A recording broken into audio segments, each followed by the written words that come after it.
Is it okay for preachers to do a sermon series based upon a nonfiction book or even a movie instead of just going through the Bible? Yes. All right, well, let's talk. No. Okay, so that's an easy one. Okay, then here's another one. What is one nonfiction book or nonfiction material that you would really like to preach on from the pulpit? Well, one of my favorite books over the last few years is Gentle and Lowly by Dane Ortland. And it's just an amazing book. I think it's a book people will read in 100 years, 200 years. And I think that using it as a starting point for a sermon series would be a really great approach. Okay, a starting point. All right, well, let's get into that. You ready to talk about it? Yeah. Hey, welcome to the Preaching Through podcast. My name is Dave Shrine, and this is my co-host, Luke Simmons. Hey. You're still here. I'm still here, man. This is fun. We're still here. We're on episode 9 and enjoying every single moment of it. No doubt. We will look back on some of these episodes and be like, golly, did we just talk for that long? Yes, we did. Yeah, hopefully you get a chance to put it on 1.5 speed or something. It goes a little quicker that way. It's really funny. One of the podcasts that you do as a part of our church, you're getting ready to do a live recording of it. Uh-huh. And so instead of recording in the podcast studio, I signed up, I RSVP'd, so I will be there. And what was it that... Well, we just realized, like, for a bunch of people, it's going to feel really slow because they're used to listening to us on 1.5 speed, and it's going to be just regular speed. And I increasingly, the more podcasts I listen to on 1.5 speed, that's my go-to speed. I do meet some people in life where I wish they had a button that you could press to make them talk 50% faster. Occasionally I'll listen to something and I'll be like, oh my gosh, am I listening to this at 2 speed? Nope, it's just regular speed. They just talk that fast. Yeah, sure.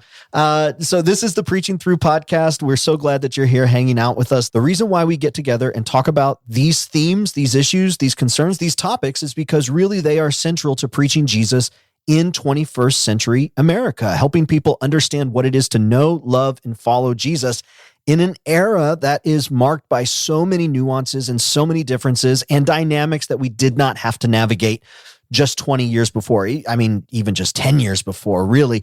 Things are changing so quickly that it is really, really important to have conversations about how those changes make their way into the pulpit. And you might say, well, preaching a nonfiction book, that's not central to following Jesus in 21st century America. And that's why we're having the discussion, is because maybe there are some things that we could take from what other people have done and incorporate it. We'll get into that. But first and foremost, I wanted to say that this isn't a new idea. This isn't a new concept. This isn't something that just showed up recently. As a matter of fact, Ministry Pass, who is our sponsor, and we thank you, Ministry Pass, for sponsoring our podcast.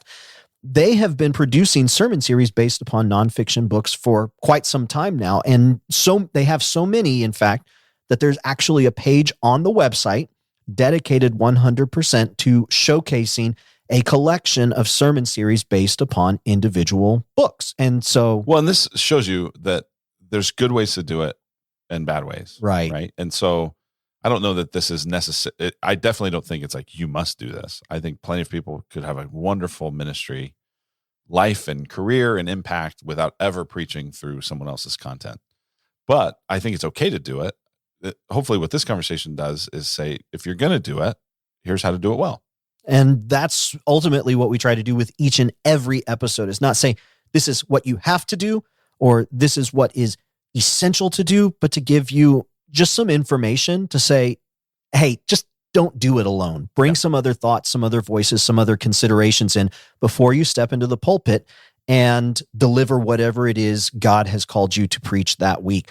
Ministry Pass has done this, and some of the most recent titles they did a sermon series called Win the Day by Mark Batterson, another sermon series called Liturgy of Politics by Caitlin Scheiss. I think, is that how you say that? I think so. Scheiss. I've heard of her. Looks correct. The Wisdom Pyramid, Feeling Your Soul in a Post-Truth World by Brett McCracken, Failing Faith, and To My Friend Who Left the Faith. Those are two different books that sermon series are based off of by Wade Bearden.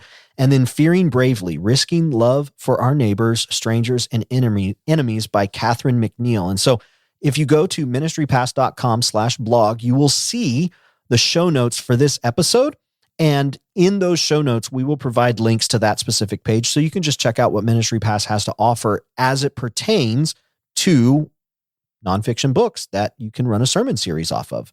So it's, like I said, it's not a new subject, but there isn't much insight out there. When I was doing pre-research for this episode, there's not a whole lot of people who talk about that. If you ever search the term preaching and book, really it goes to straight books of the Bible. And that's what you typically when you of. first said, hey, let's talk about preaching through a book, I was like, okay, like Genesis or Romans, what do you mean? But you said, no, preaching through, a nonfiction book. This isn't just about a nonfiction book, right? This could be, how do you think about preaching someone else's sermon series? Maybe there's just other content that people create and you engage with it and you go, man, this would be an incredible series. What do you do with that? And it's probably something that you listening right now, Pastor, have done, not thinking, oh, I'm preaching through somebody else's content. And we'll talk about plagiarism. That's not what I mean. I'm not accusing anybody of plagiarism. We will talk about that here in a few, but just, hey man, this is really good stuff. This is a great illustration. If you use a quote on a Sunday morning, that's a version of incorporating somebody else's material into your message. Just a side note, I love when we do quotes on our Sunday service, how we put a picture of the person. Oh, do you? I love it because it makes that person real. Sure. Well, and I saw that at another church. I was visiting another church and I saw that and I thought, for the exact reason you just said, like, that is a lot better.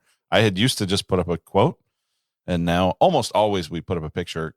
Sometimes it's hard to find a picture, right? Or to find a very good picture of somebody, but most times you can find one now. It wasn't a church in Ahwatukee, was it?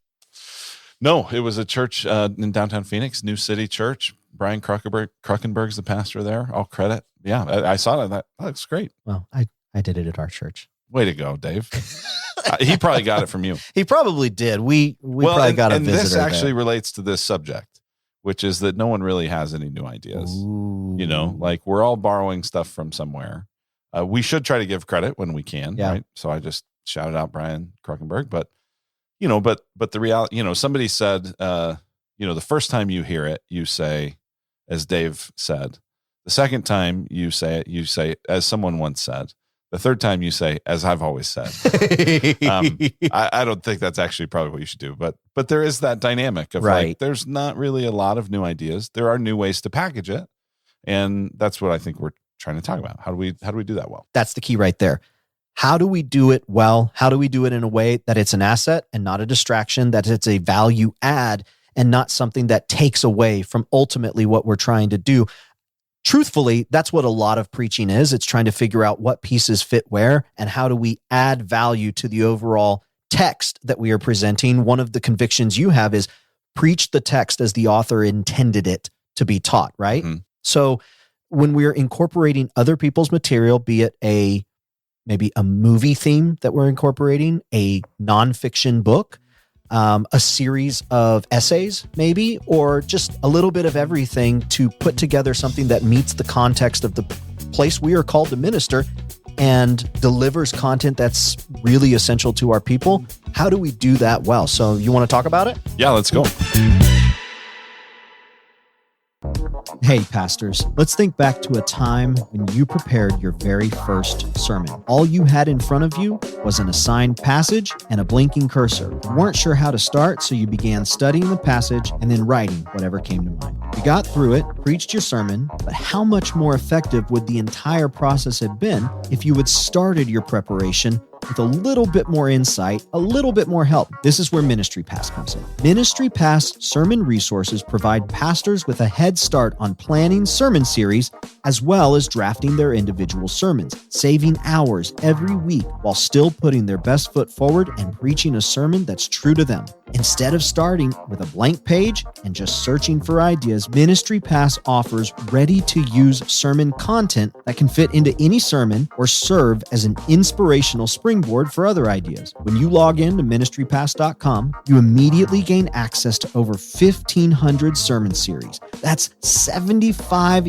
years worth of sermon content. Each series comes with a series guide that includes suggested illustration ideas, series big ideas for your individual messages, possible application points, and even a sermon series graphic package. Head over to preachingthrough.com/ministrypass for a free trial and start writing faithful sermons faster. So right at the very beginning, I said, is it okay? You said yes. So some people, you were wanting a little longer. I might have wanted a little bit more, or at least people listening are going to want a little bit more. Why is it okay to preach through? I want to say specifically a nonfiction book, because I think that might be a flinch for a lot of people. You mean not the book of the Bible? Yeah. Why is that okay? Well, so I do want to be really clear with the language. I wouldn't say it's okay to preach through a nonfiction book by somebody in the same way that you would preach through the Bible. Got it. I don't think that's okay. Right? That would seem to indicate that I think this particular, Larry Osborne is as inspired by the Holy Spirit as Peter. I don't believe that. I do think, Larry Osborne has a great book called Accidental Pharisees, and where he brings up this idea that, nobody intends to become a Pharisee, right? Becoming a Pharisee, he says, is like eating dinner at Denny's. You don't mean to, you just end up there. And right. And that's a great line. And it's like, and that's kind of what it's like to become a Pharisee. So, but taking that book, for example, and using it as a launching pad to teach the scriptures, maybe even teaching some of the same passages he talks about in that book, I think that's totally fine. Really what you're talking about there is a way of framing it, a way of structuring it, maybe an illustration or a title or a paradigm. And so borrowing that, especially when you give it credit, and then going from there to say, but I'm still preaching the Bible. Mm-hmm. It's just the way we're structuring our thoughts and how we're getting to the passages we're getting to is coming from this other place. I think that's totally fine. Essentially what we're getting at is pre-existing material. As you said, everyone's borrowing from everybody else in some sense. Even if you're drafting a book and referencing research, well, where did that research come from? Unless it's original to you, you're drafting something based upon somebody else's content. And it can get a little bit dicey and a little bit tricky. And so hopefully throughout this episode, we'll give you some go-tos and some framework for how to make the moves with integrity, knowing that you are giving credit where credit's due, but also not making it a distraction. So pre-existing material is the main thrust here. And the reason, and one of the things that you did in an episode, I'm watching YouTube too much. I guess so. One of the things you did in a sermon, you were preaching on the restoration of Peter, and the message was titled, After You Hit Rock Bottom. Now, I don't know if the way you opened up that message was the way that it's taught, or the way that it was mentioned by Zach Eswine, but you really opened up with a pretty strong narrative and almost painting a cinematic story. And it felt very nonfiction in the sense that it was very descriptive in ways that we would write that maybe the Bible didn't necessarily play out. And there were some creative freedoms taken. And I thought, man, this is a lot different than the way he normally preaches. And about 5 or 6 minutes in, you said, this is one of my favorite texts. I love it so much. And Zach Eswine has a great sermon that he did on this. And so a lot of what you're going to hear today, there's a lot of Eswine through it. And I'm just going to tell you that up front. I'm not going to reference it. It's just shaped so much of the way that I view this. Yep. And I was like, okay, I know exactly what we're getting into here. To set up the conversation, just talk to me a little bit about that in particular, and maybe how that shapes your view of this. It's funny because as you mentioned that sermon, in a sense, I was actually kind of borrowing two things from two different people. Okay. So as you mentioned it, I go, oh yeah, that is how I started that sermon. A few times a year, I'll start a sermon where instead of saying, hey, I'm Luke, I'm part of the teaching team, and hey, have you ever had a time, like kind of a typical introduction, a couple times a year, I'll just say, she'd never seen him that distressed. This was her guy who was always rock solid. He was so rock solid that was even his nickname. And yet here he was, disheveled, discouraged, disgusted with himself. And she thought, how did it get to this point? Right. And it's like, you start with a story, right? Yeah. Well, that's a technique that I learned from Chris Brown. Chris Brown's one of the pastors at North Coast Church in California. He starts every message that way. He's super dramatic, incredible storyteller. But a few times a year, if I feel like it's a way to hook someone into a sermon, I'll use that. Not borrowing what he says, but that kind of approach. Right. I feel like to do that all the time wouldn't really be me, but to do that occasionally is kind of fun. But yeah, on that message, a number of years ago, I heard it was actually at a pastor's gathering here in Phoenix, and Zach Eswine preached a message, and it was on the restoration of Peter in John 21, and it just absolutely gripped my imagination. And I think what I said in that sermon was, listen, I'm not sure which thoughts are going to come out that are his or mine, or like they're almost so intertwined now. Right. But I want to acknowledge on the front end that he's really influenced my thinking on this passage. So yeah, I decided to do that. I didn't want to, every time I thought or said something that was like what he said, have to say, as Zach Eswine says, as Zach Eswine says, as Zach Eswine says. This is part of what's very difficult just in the plagiarism conversation. Right. Is I do think we need to give credit where credit's due. It's also distracting if every time you say something in a similar way or the same way that you've heard someone else say it, you quote them. So in past episodes, I've said, hurt people, hurt people. Well, that has more impact if I say, hey, you just need to know something when it comes to your pain. Hurt people, hurt people. I don't even know who said that originally. I know I didn't. But imagine I said, hey, you just really need to know something. Joe Smith says, hurt people, hurt people. Well, it's not as impactful. Mm-hmm. And so one of the tensions we feel as preachers is, I know I got this idea. I might have even gotten this phrasing from someone else. But if I quote them, it's not going to hit these people the way it hit me when I first heard it. Right. Do I have to quote that? Do I have to say at the beginning of the message, hey, the following people have influenced my thinking on this thing? Well, that's going to be weird. They put that at the end of a book. Yeah, they do. So I think that's a tension. The thing you're trying to check your heart as it relates to the plagiarism is, I don't want to give off the idea that I came up with stuff that I know I didn't come up with, because that is duplicitous and dishonest. And at the same time, if I had to quote everyone who's ever influenced everything I'm saying, the whole sermon would just be name checking. So it's a weird tension. But as it relates to this, I think it's totally okay, especially when you have, whether it's a sermon or a sermon series or something that is really clearly borrowing from someone else's thinking. Of course, you've got to say that and set that up and be okay with it. So there's lots of advantages. There are some disadvantages, or not even disadvantages, but dangers, some cautions that we want to lay out and say, hey, if you are going to take up this approach, this is just some things that you might want to keep in mind. And a theme that we have on every episode of Preaching Through: bring other people into the conversation with you. Don't make these decisions in isolation.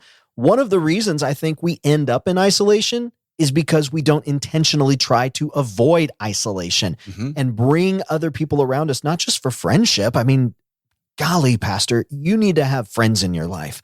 You need to have people in your life who you can confide in, who you can joke around with, who just see you as a guy, and they don't know you as Pastor Luke, or they don't know you as, Pastor Dave, or whatever the case might be, just who want to hang out with you. I mean, isn't that?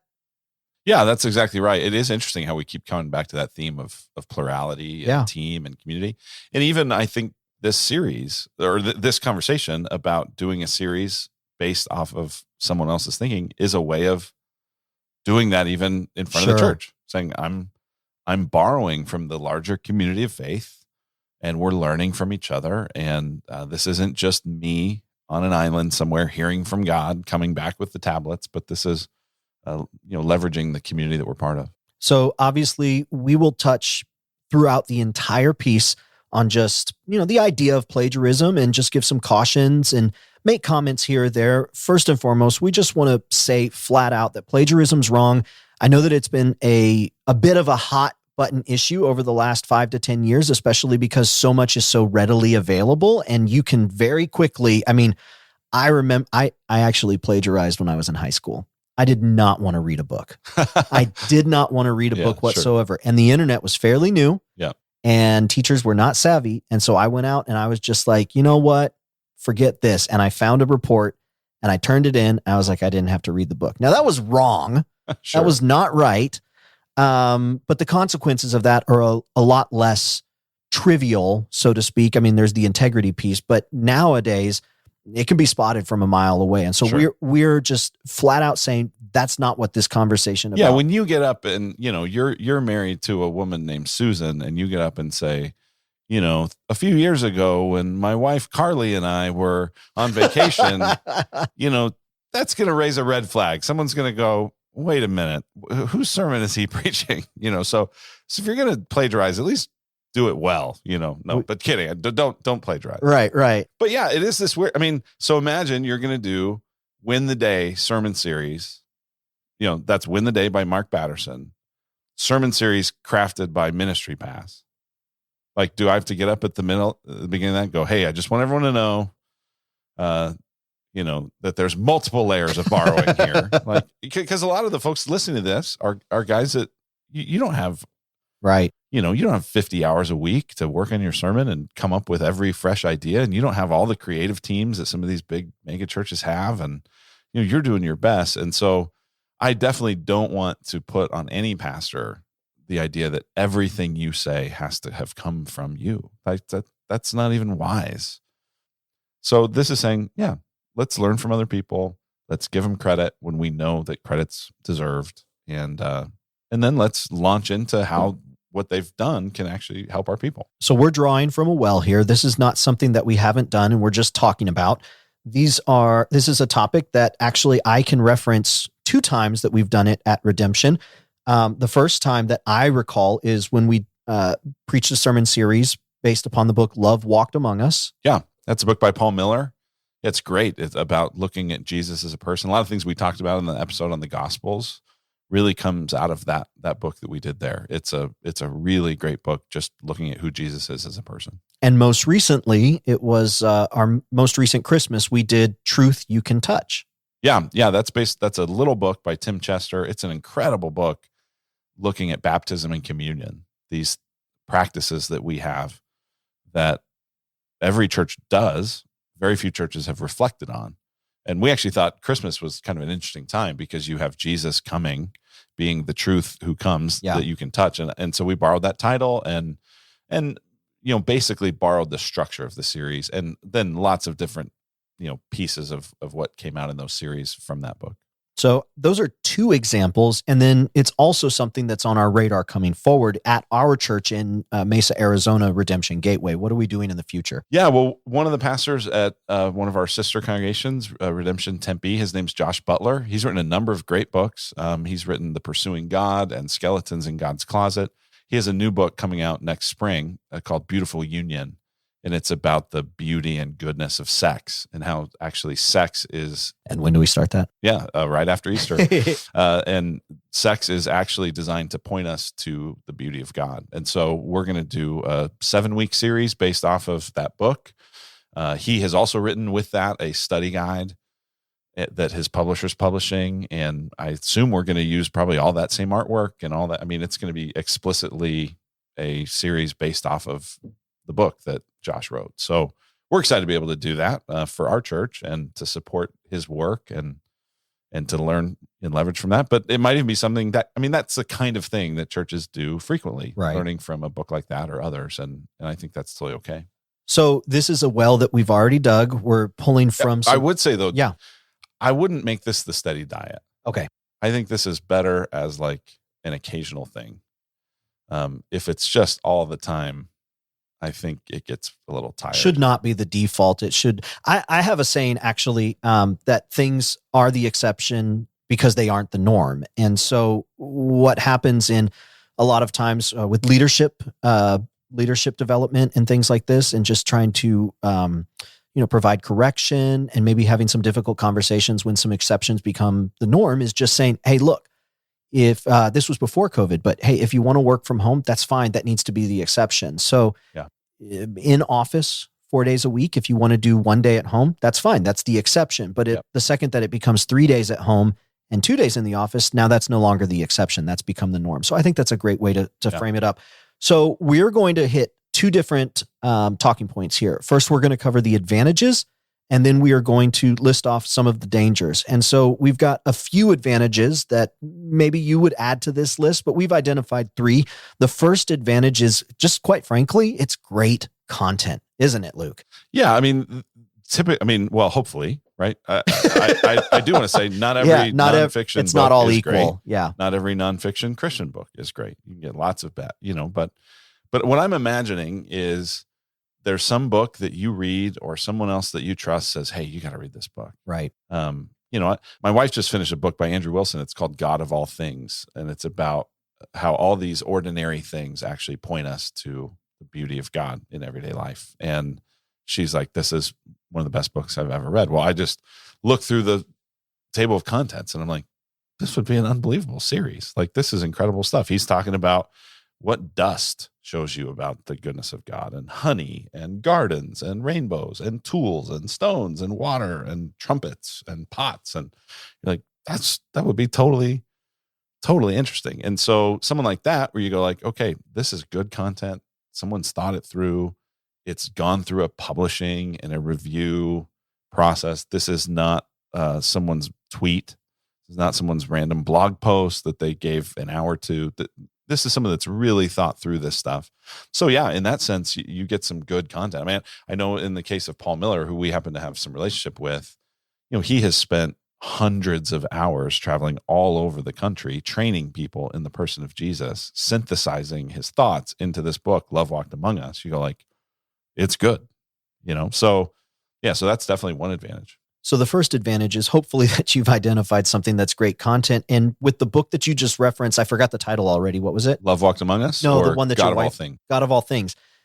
Immediately I started thinking, well, this really sets up the second advantage, is that it's an interesting framing. It's something outside of your own head and probably outside of your own circle of influence, because a lot of times our circle of influence tends to be like us. And you started talking about all of the things that were listed off there. And it's a really interesting way to set up the concept. Well, yeah, you're thinking, I mean, if you just back up and understand the publishing world at all, they're thinking, what would people want to buy and read? Right. And so even I mentioned the Larry Osborne Accidental Pharisees book. Well, that's a really interesting title.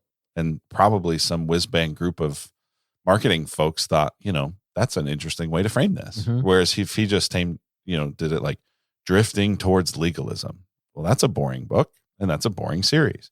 Accidental Pharisees. Ooh, what does that mean? Like, so there is just some intrigue in the way people frame it, the way they organize it. I don't think that means you need to do every chapter, every thought, but just the framing of a book. Even if you understand publishing as well, I mean, usually about 3/4 of a book is really great, and the other part is there so that they can get it to over 200 pages because they don't want to sell a book under 200 pages. Right. So, that has actually freed me up. This is a different subject, but that's freed me up from feeling like I need to finish every book. Sometimes I get to a chapter and I'm like, yep, this was the fluff part. So anyway, but yeah, the framing of it is a good way. It's also why a lot of people will preach a series that Craig Rochelle or that Andy Stanley or that Rick Warren or that whoever has done, because they know, okay, there's some people who've put a lot of creativity into how that series was set up. So one of the main pushbacks that happens with Ministry Pass, and this is in a commercial part, this is just talking about the facts of the matter, is the pushback is, well, I'm not going to preach somebody else's sermon. I'm not going to preach somebody else's sermon series. And what they wind up saying is like, we don't want you to preach somebody else's sermon or somebody else's series. We've put together a framework that gives you some direction in the way you could preach the book of Acts, or you could preach the book of Ecclesiastes. We framed it up, and we have multiple series about that same topic that offers you different angles to approach. And isn't that what we try to do during Christmas sometimes, during Easter? Is we say, look, it's the same content that we've preached before, but let's approach it from a different angle. Let's frame it up in a different way. What are some resources out there that give me a little bit of a different perspective in how to approach this? And that's the third advantage, is ultimately it provides you additional resources in forming what it is you're preaching. Yeah. And a lot of times, like I mentioned with the series we're going to do next spring, a lot of times publishers will come up with a study guide or they'll come up with, here's some additional resources, or here's intending some for you videos, to do this. or Yeah. here's this other content that you can leverage. I mean, Rick Warren, who recently preached his final sermon as the lead pastor, senior pastor of Saddleback Church, whatever you think of Rick Warren, I mean, part of the reason that The Purpose-Driven Life is the best-selling hardcover book in history besides the Bible is because 1 million churches did it, and they all were able to use it as a small group thing. Right. And so that's what, I think is valuable, is a lot of times when you lean into some of these other resources, some of these books and other series, there are more resources available. In our previous episode where we were talking about preaching through tough texts, one of the things that you will often do if there's a tough text and we only have 30 minutes to talk about it, yet there's probably an additional 3 hours of content that could be said, is we'll post on the website or we will share on social media, hey, here's a great additional resource if you want some more insight into our position, or if you want some more backstory into where we're coming from, or if you just want to elevate your education on this particular subject, here are some additional resources. And really what we're saying here is look at those additional resources as something that you could bring into the pulpit, but then disseminate amongst your small group leaders and say, look, this is great content. There's no reason why we shouldn't use it, but give credit where credit's due. Yeah. Sure. So those aren't the only benefits or the I mean, another advantage is but it's very time saving. Yeah. I mean, we've alluded to this already, but for pastors and leaders who don't have a big creative team, which is the majority, it's almost all of us, to say, okay, I can leverage the work of a creative team. I mean, here's what's interesting. I don't know how this works. I've never worked at North Point where Andy Stanley is. I imagine he comes in and says, here's what I want to talk about. You guys figure out what it should be called, what to call each message, how it should. I mean, there's a sense in which he's doing the same thing. Right. Probably. Right. Maybe he's in the conversation, but like other people are actually probably deciding, here's how the best way to frame this, and here's the graphic we should use. And so I don't think we should be so scared to do what we're all doing it. It's okay to do it. With every single song we sing on Sunday, we're pretty much doing it. Yeah, right. Yeah, totally. That's for sure true. So there's lots of other advantages. For the sake of this discussion, those are the advantages that we've identified that we think warrants or gives merit to the idea that you can incorporate a nonfiction title into what it is you are preaching on Sunday. Again, with the number one, giving credit where credit's due, no plagiarism, no chance, no room for people to accuse you of that. And then at the same time, it's not on the same level as Scripture. We're not saying to preach through a nonfiction book chapter by chapter like you would preach through the book of Acts. That's not what we're saying. We're saying this is a great way to, 1, utilize great content, 2, frame the discussion, and 3, incorporate additional resources. That's the angle that we're taking here. With that said, I've already listed out, there are some dangers. And so the first danger, and especially this is going to be a concern from people in your congregation, is you are preaching man's word instead of God's word. That's going to be something that could come up. How would you approach that? Number 1, that concern. And then number 2, if somebody were to say that. Yeah, well, I think it is a real concern. I mean, I don't think it's just to be totally dismissed. Like, well, no. Like that could never happen. Of course that could happen. I mean, there's a reason it's a concern, is people are nervous about that. I've listened to plenty of sermons where I thought, and this is a distinction I make, is I think there's a difference between using the Bible and preaching the Bible. And so I think this concern is people's, they're not framing it that way, but essentially what they're saying is, hey, you're going to just use the Bible to say what this other person said, which means the authority of what you're doing actually is in the other person. Mm-hmm. And to the degree that's true, I want to go, I agree with that critique. That's a problem. I want to preach the Bible. I want what God says about this to be the thing that wins the day.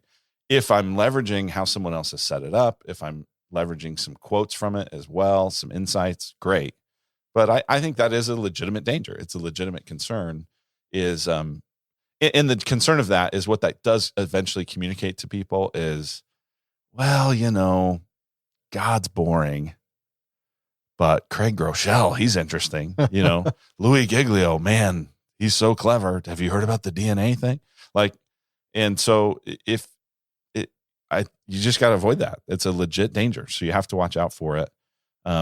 That's different than if you feel like, no, I am using the Bible and I'm just having to answer that question, is to say, well, just hang in there. You're going to see we're preaching the Bible. We're just, springboarding from what this author has said. So, but I think it's a danger because it's a real danger.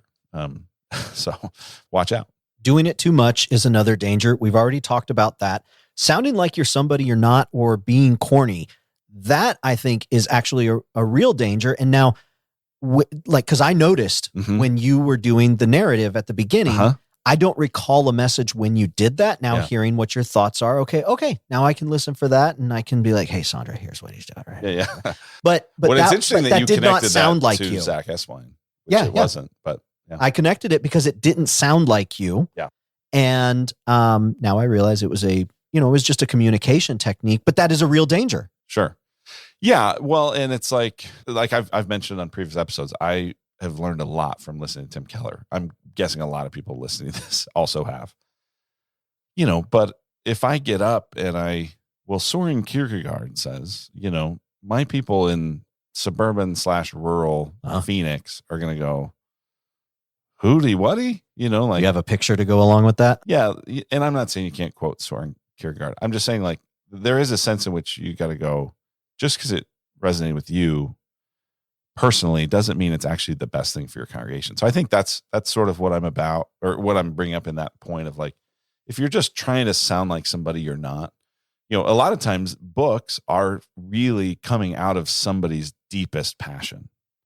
And if you communicate that way about a couple of series a year that you're borrowing from other people are going to go, wait a minute, I can't understand what actually is his passion. So that's some of it. A lot of churches do the at the movies thing. And I think from what I can tell, Life Church started that. And it's this massive outreach. They get tons and tons and tons of people in Oklahoma and around the country, I guess now, to come to that. They revamp all their lobbies. They do all this stuff. I mean, it sounds to me like they pour unbelievable resources in it. I see a lot of churches that just feel to me like they just kind of took a month off and went, oh, we're going to do it at the movies. And it felt like you mailed it in, and it didn't, and at that point it's like, well, here's this cool thing that this other church did. Let's do this cool thing, right? But let's not do it with the heart they did it, or the money, or the vision behind it, or the vision.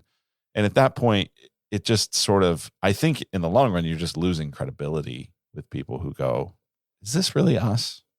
So I think that's the concern I have, is if you're, especially if you're still trying to figure out kind of what your voice is as a preacher, borrowing too much from too many places can be a little funky. That said, you just mentioned, hey, when you did that sermon, I was like, that doesn't feel like you. The first couple times I tried introducing a message that way, I was like, is this too dramatic? Is this too weird? Right? Chris Brown does it every week that way, because that's totally how he is. Is that okay? And so I think it's okay to try stuff. Yeah. I think it's okay to kick the tires on things. Yeah. Thank you. That's not my, but it's like, I know that's not your there intent. Is a sense in which you go, like, you don't know if it's you until you try it. Right. So I think it's okay to try stuff, but once you try stuff and you go, I don't know if that really is me, then don't keep doing it, So before we move on to the next item, I just want to go back and say, listen to that first episode that we did of Preaching Through podcast. Go back all the way to episode 1. It is Preaching Through a Vision sermon series. And the connection I want to make here is that if you are going to bring in other people's material, it needs to sound authentic to you. Everything that you're talking about, Luke. And in that first episode, there are some real good takeaways that can help you identify, okay, is this me? Is this us? Or am I just repeating something? How can I allow it to influence me, but not become a direct image of it? So then the last item here that we have listed is guilt by association. And I have no idea what you mean by that. The danger of guilt by association. Well, I mean it in a couple ways. One is, I would not want to be a pastor who had 5 years ago preached a book by Ravi Zacharias, because now he's covered in scandal, right? So there's like a legitimate risk of, if you associate yourself with fill in the blank person, you're now associating yourself with fill in the blank person, for all the good and for all the bad. And so that's a danger. That's a problem. But similarly, and this part I have less worry about, but it's just wisdom says pay attention to it, is, we are in this very tribal world where everybody's trying to figure out who you're with and whether they like you based on who you're with, regardless of anything you've said or done, right? And so if, I mentioned Rick Warren, right? There are a lot of people who think Rick Warren's like unbelievably great. Other people think Rick Warren's terrible, right? And so, if a pastor said, hey, we're going to do 40 days of purpose based on the purpose-driven life, a lot of people in the church would go, oh, cool. I've heard of that. Yeah, I know. I did this back in my old church. Or I have this cousin that did that. Or that's pretty. Oh, Rick Warren, what a great guy. And other people are going to go, see the guy that changes the Bible translations all the time. He's the worst. Is he even a Christian? And so the danger in doing this is like going, do you want to deal with that? Right. Is that worth it? Because I don't want to spend any time defending anyone else. I just don't care enough. So part of why even some of the books that we've picked that I've done, there are people no one knows. Nobody knows who Tim Chester is. He's a pastor and author from the UK, right? Nobody knows who Paul Miller is. And I've spent enough time with Paul Miller to go, this guy ain't going to blow up. He's not going to be a problem. Josh Butler, he's part of our church, right? So I'm not saying don't do it. I'm just saying be aware of that risk. And depending on the environment you're in, people are more or less sensitive to those things. And, some churches have a real weird, like who's on the banned book list thing. And so just be careful. That is a real risk. And I have lived that risk. Now that you say it, you mentioned Ravi Zacharias. So about 5 or 6 years ago, I put together a collection of about, 45 Easter quotes that were just brilliant quotes about Easter. Mm-hmm. And one of the quotes in there was from Ravi Zacharias. And this most recent Easter, I'm a part of an organization and they make a countdown video available for people to play these Easter quotes as their pre-service countdown. And somebody wrote in, hey, can you remove this quote from Ravi Zacharias? Sure. For obvious reasons. And so I went back through, and I didn't have the original source material, but I went back through and I got creative with my editing and I was able to pull it out and do a really cool, adjustment to it. But I was like, oh my gosh, I didn't even think about the fact that was in my archive, that was something that I had shared. And I preached, we did Colossians recently, and I had done Colossians when the first year of our church, and I had written a study guide that went with it. And I went back through it. And there were people quoted in that original study guide who are now in, shall we say, disrepute. Yeah. And I had to go back and go, okay, can I find some other quotes? Well, is it even okay to use? So, we're in a weird world. And some of those were like, okay, I'm going to definitely take out this pastor who I quoted, who, disqualified himself from ministry. I'm for sure taking that out. But what about this other person that's not disqualified for ministry, but they're kind of a polarizing figure? Do I even want to have them in there? It's a weird thing. And it is why it's easier to just go, open up your Bible to First Corinthians, because you don't have to explain or deal with any of this. That said, there's a time, there's a place. And when you do it, keep these things in mind and try to do it well. But I really would say like this just shouldn't be the steady diet. A steady diet of good thematic preaching, a steady diet of good Bible exposition, have that be the main thing. And then when these kinds of things really strike you in a cool way, or they frame it up in a way that you go like, man, that was so helpful. I'd love to do my own series on this, but I just couldn't do it better. That's how I felt about the Truth We Can Touch. I was like going, I really think our church needs to learn more about what we are doing when we do baptism and communion. And I just can't articulate it better than this. So I'm going to just humble myself and lean into what Tim Chester did. So that's okay. I don't want to do that a lot. I think what's really interesting at the end of this entire conversation, I can do a deep dive on how many people are searching for particular phrases on the internet. What are they looking for on Google? One phrase that is searched quite a bit is, how do I turn my sermon series into a book? Okay. So that's kind of the exact opposite of what we're doing here. Instead of saying a nonfiction book and bringing that into the pulpit, we've got a lot of pastors who are looking for ways to take the sermon series that they've preached and turn that around. That's great. And transfer it into a book. And so you keep telling me I should do that. I do think maybe we'll talk about it at lunch. So the thing that I want to end this conversation with is there is no bow. Yeah. There is no wrapping paper. There is no pretty box. And you turn it over and say, okay, this is exactly how you do it. As with so many things in ministry and just in life, it really takes a lot of discernment, critical thinking, just wisdom, and collaboration with other people to say, hey, this is what I'm thinking about doing. What dangers do you see? What potential benefits do you think this could bring for us? Is this even healthy for us to do in our church right now? Do you think this would help? And having those conversations gives you a much better springboard to make a decision off of than just saying, oh, this is a great book. I'm going to preach this for the next 5 weeks. Yeah. Give it thought, be wise, and do your best.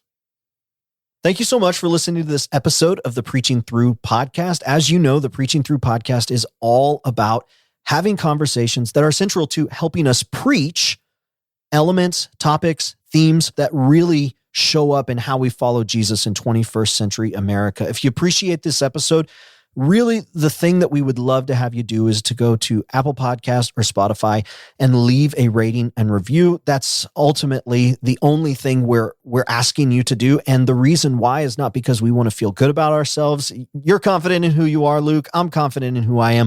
But we believe that there are a lot of pastors out there who need to have additional voices, and this could be one voice that helps bring insight into a critical area to their ministry right now. We would love for the algorithms to work on the behalf of the kingdom and get this podcast as well as other podcasts that you like listening to. Make sure you go and rate and review it because it really does make a difference. We have one more episode that we'll be bringing to you before the end of season 1. If you have not listened to the first 8 episodes, because you just listened to this one, so thank you. But if you haven't listened to the first 8 episodes or any of them you missed out on, go back, listen to them. There's some really great insights, and maybe you've figured out a particular area, but you could forward it on to somebody who could really use a little bit of additional thought. That's why we put them together, and we would love to hear how it's impacting you. If you have any questions or want to leave a comment specifically for us, you can send a message to support@ministrypass.com. They will forward it to us. And with that, Luke, we'll see you back for one more episode. Yeah, see you then. All right. Bye-bye.